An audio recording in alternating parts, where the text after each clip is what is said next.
শিক্ষকতার পেশা আমার খুবই পছন্দের। আমার পিতাও শিক্ষক ছিলেন, আমার মেয়েও শিক্ষকতা করছে মেডিকেল কলেজে, আমার ছোটো বোনটাও অ্যাসোসিয়েট প্রফেসর, যে আবার এমপিও।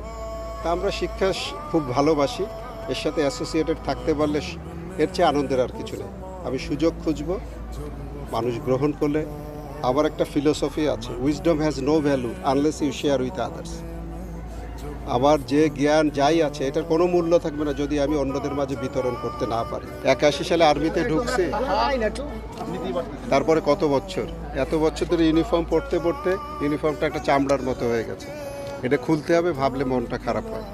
বাট আবার খুশি এই জন্য যে বাংলাদেশ সেনাবাহিনীতে ভালোবেসে যোগদান করেছিলাম, সেখানে সফলতার সাথে এত বছর চাকরি করে এবং এই প্রতিষ্ঠানে শীর্ষে উঠে আমার প্রদত্ত দায়িত্ব সুন্দরভাবে পালন করে শেষ করছি। আল্লাহর বিশেষ রহমত, মানুষের দোয়া।